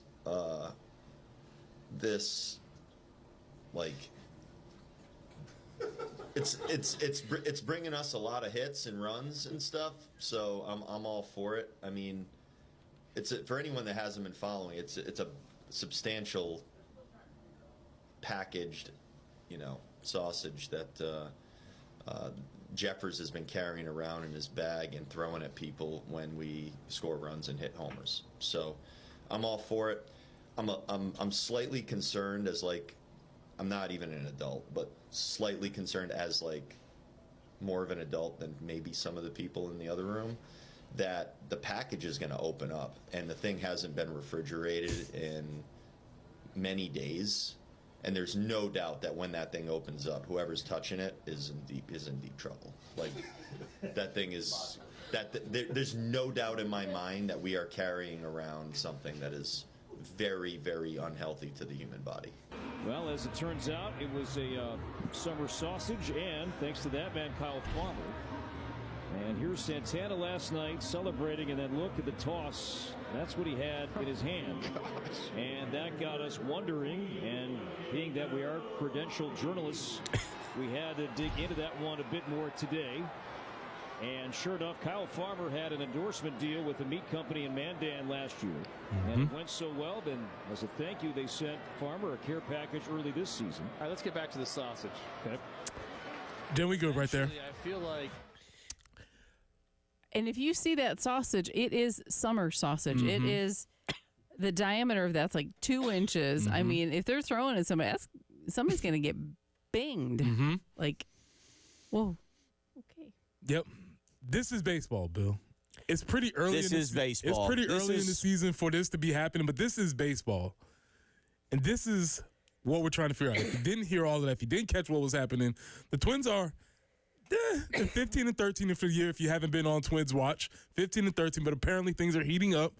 And in coincidence with the heating up is because they've been passing around the summer sausage. And if you see the videos, they're throwing it at each other. They're celebrating with it. Things are happening. Bill, this is baseball, right? This is exactly what baseball is. I mean, this is exactly, and they are embracing it. And you're right. You go back through the actual story here of what has occurred. It is a Cloverdale tangy summer sausage in its original wrapping. So it's not multiple sausages. It's not something that they've got a whole bunch of them in the fridge there in the clubhouse and they pull it out. It is a singular Cloverdale tangy summer sausage in its original wrapping that they basically, have you read the story behind all this? Kind of. Okay. So Kyle Farmer apparently received this in the mail. It was in his locker, and he didn't really want to eat it. Didn't want a part of it. So he set it on the table of the clubhouse, and their hitting coach, David Popkins, saw it and brought it into the dugout. So it went from the locker of Kyle Farmer to the table in the clubhouse. Now then it went to the dugout where it's been hanging out on the bat rack, and then when somebody does something good, the sausage gets tossed at them. There's a lot of you out there right now who are using a juvenile mind to think about all of this. Of course, you have to. That's the only reason this works. As one player remembers it, the sausage appeared just before Ryan Jeffers and I think it's Edward Julian hit back-to-back home runs in a sixth inning to finally get the Chicago White Sox starter Michael Soroka out of the game. It was then now has become a rally sausage. Why not? And Bill, this is where we're going with this. On the way on the other side of the break, I'm going to tell you why South Carolina baseball needs a summer sausage.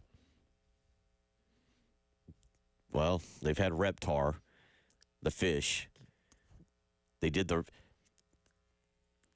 There's a whole thing here. Coming back to it. We'll get into it. We need a summer sausage, Bill. Got to have something. 803-404-6100. We'll go down a path. Analysis. We'll continue to go down a path this morning, a juvenile path at that, but a path. You're listening to the early game.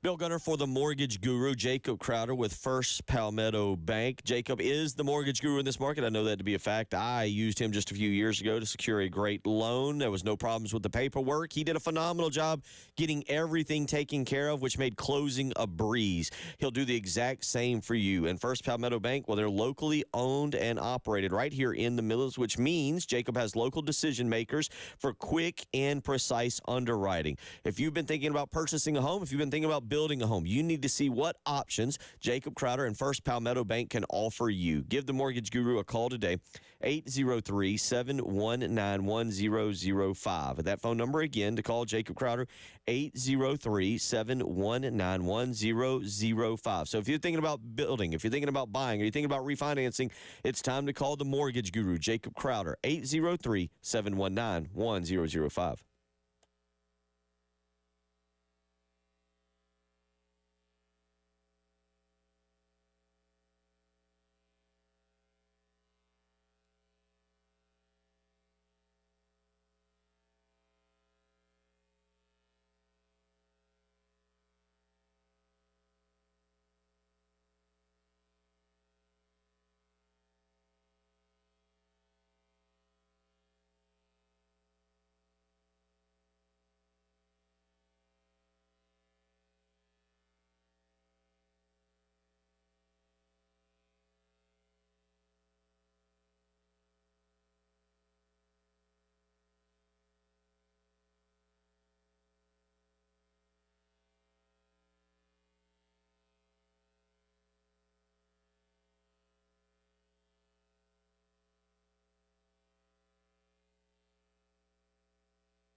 I-26 westbound there at exit 115, a report of an accident. Also still working an earlier tie-up, Kelly Mill Road near 25 Mile Creek Road.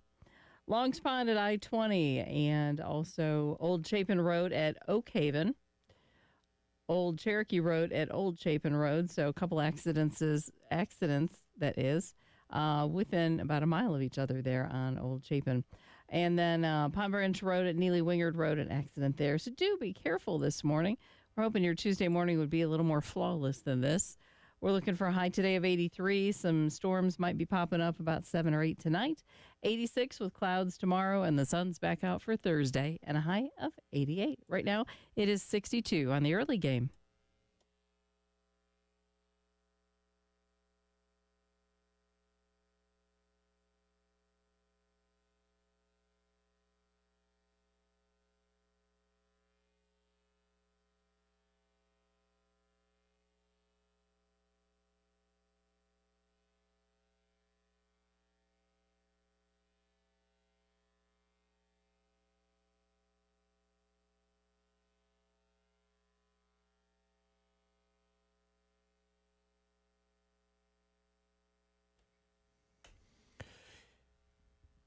.32 as we wrap up the month of April. We head into the month of May, and Preston Thorne says the South Carolina baseball team, while playing good, needs something to push them over the top here in these final 3 weeks. You remember last year, they had the bodyguard.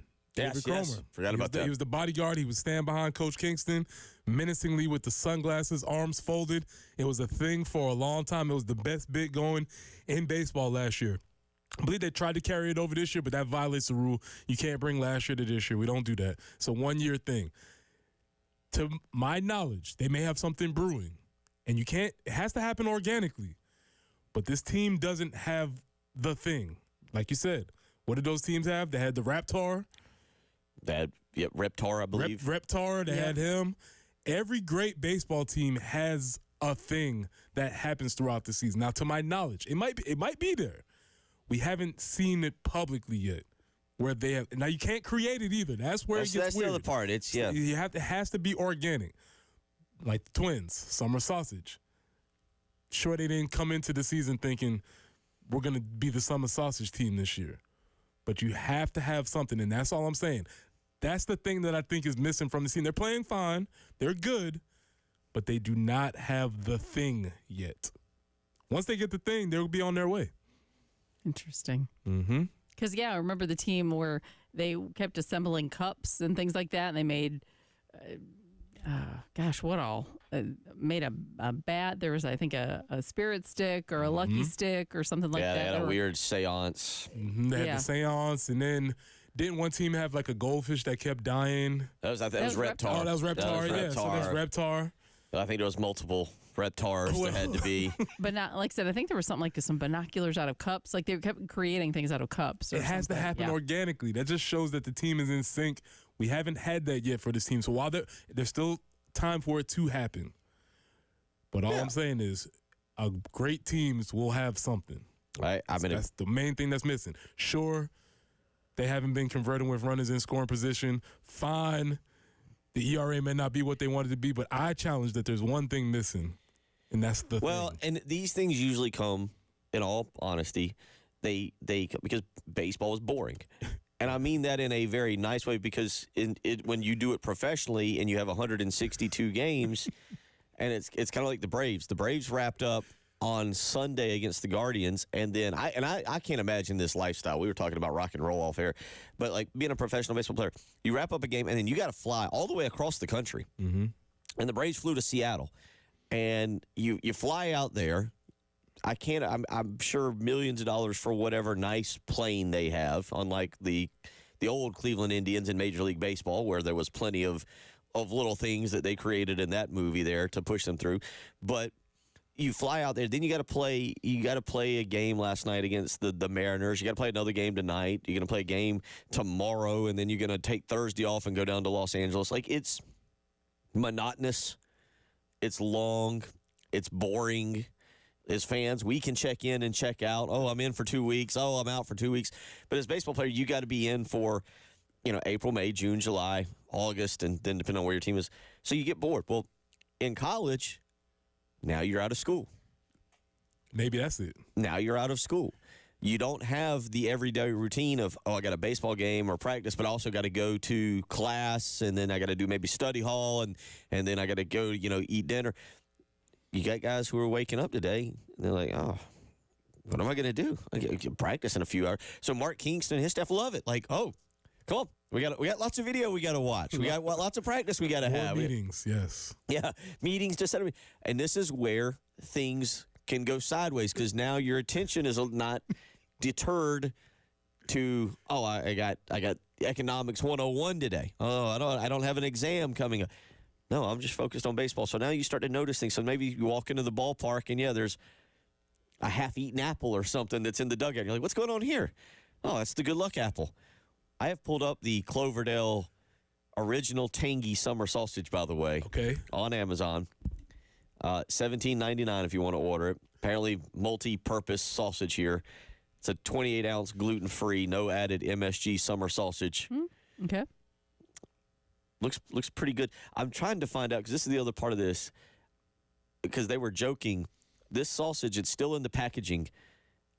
I'm trying to figure out if you have to, upon getting it, you have to refrigerate it. Because that is what some of these players are kind of discussing that they're worried about.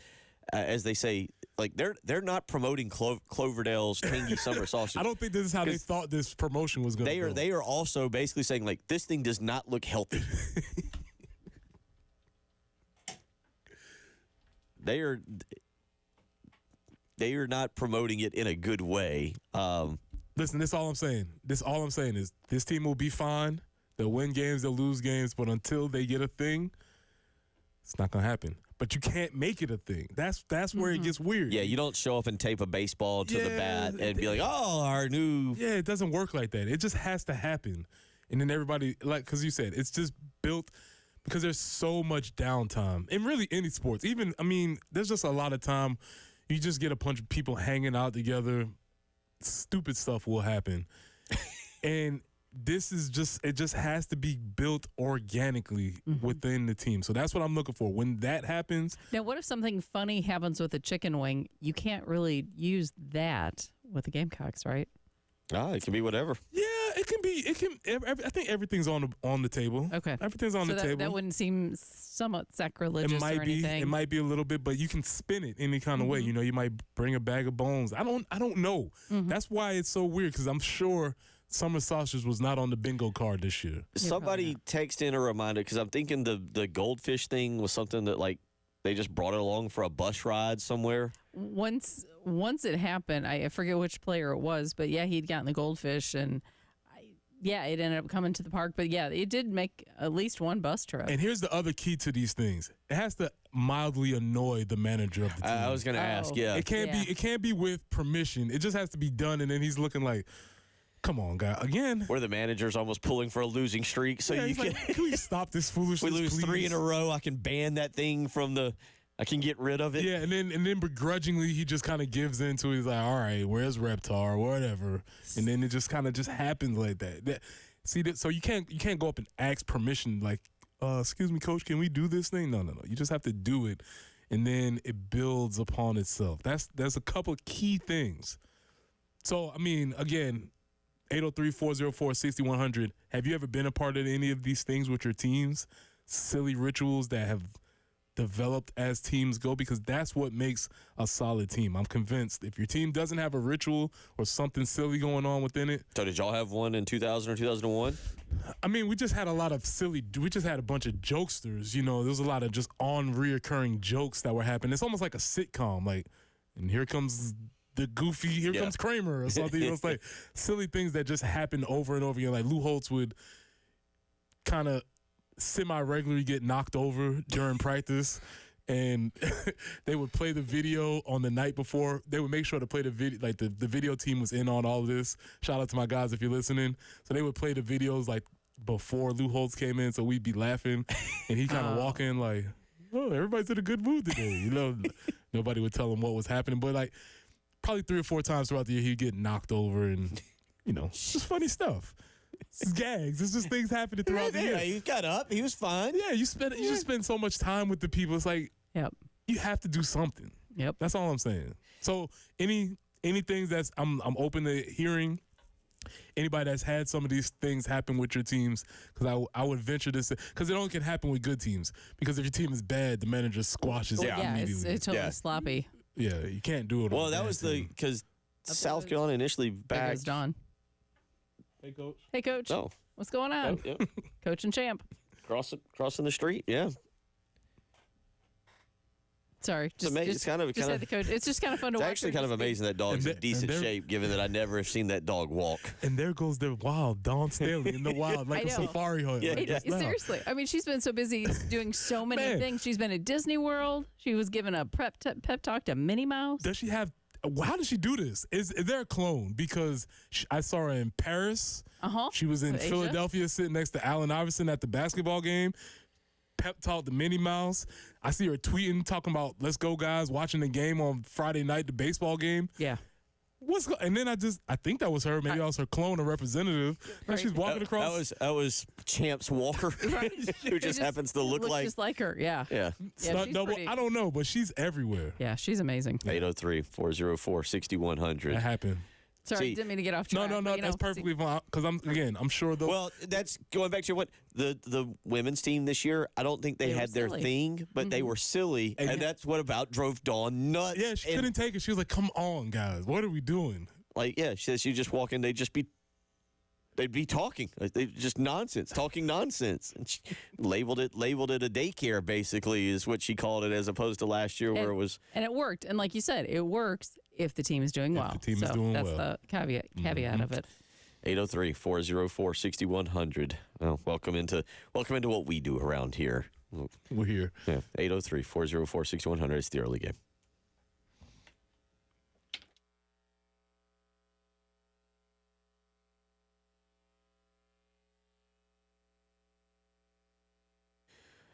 Bill Gunner for Mid-State Roofing. For nearly 30 years, Mid-State Roofing has been the commercial leader in the roofing and waterproofing industry, and it continues to be. If you've got a leak, let Mid-State Roofing take a peek. Give them a phone call today, 803-356-1919. 24 hours a day, 7 days a week. Mid-State Roofing is ready to take your phone call, whether it's an on-call technician or a Mid-State Roofing employee. They'll help get you in a maintenance contract. So whether it's high-rises or hospitals, manufacturing or industrial, Mid-State Roofing designs and installs bonded systems with a protective guarantee, and it'll keep your operation dry and running long into the future. So again, 24 hours a day, 7 days a week, Mid-State Roofing is there to take care of you. Whether it's here in Columbia, whether it's in Florence, whether it's in Myrtle Beach, or somewhere else you're listening this morning, Mid-State Roofing is ready to help you. Give them a phone call again, 803-356-1919. Call Mid-State Roofing. Tell them Bill Gunner sent you.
Bill Gunner for the Ecton Law Firm. I tell you what, if you are having any tax issues, levies, liens, any of the nasty letters that the IRS may send to you, it's time to call the Ecton Law Firm today. Get in touch with John Ecton and his team, 803-771-9800. Again, it's 803-771-9800.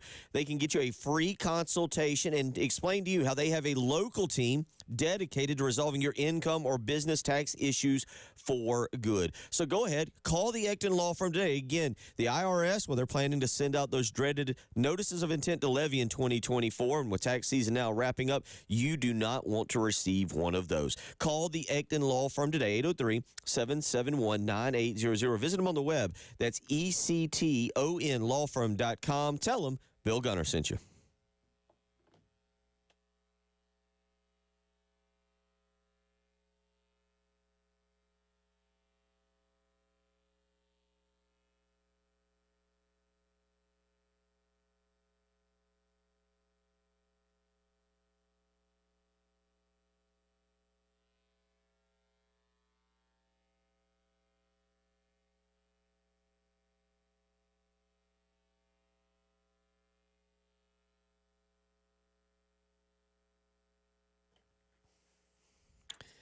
Wrapping it up on your Tuesday morning, last day of April. Again, tomorrow night, baseball. We'll see if South Carolina comes up with something creative. They are at Founders Park at home tomorrow night, 6:15 pregame, 6:30 first pitch. You can hear it right here, 107.5 the game, 100.3 the game in Myrtle Beach. East Tennessee State in town again. It'll be a 6:15 pregame show that you'll hear right here and a 6:30 first pitch time. Reminder this weekend, Gamecocks traveling to Missouri, 7 o'clock on Friday night, 4 o'clock on Saturday, and 2 o'clock on Sunday. We'll break that down as we get closer to the weekend. 803-404-6100, the Summer Sausage, the new, I don't know, the ritual. Is it a ritual or mascot? I don't know, whatever you want to call it, of the Minnesota Twins, because this is what happens in baseball. People get bored, and they come up with rituals. 803-404-6100. Jen, let's go out to the Love Chevy phone lines where Eddie wants to weigh in this morning and talk about rituals. Eddie, how you doing? What's on your mind? Hey, good morning, guys.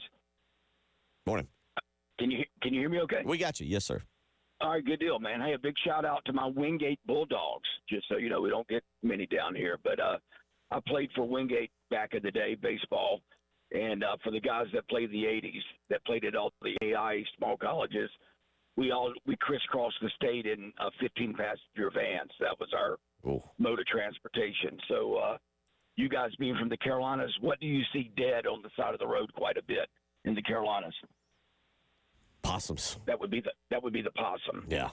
So we lost about 4 in a row, and we were going to have to play USC Charlotte, and there was a possum on the side of the road, and I happened to be the guy driving the van, and I told Coach, I said, that's a double right there, and I think I had a double, and then of course it grew into, if it was on its side, it was an extra.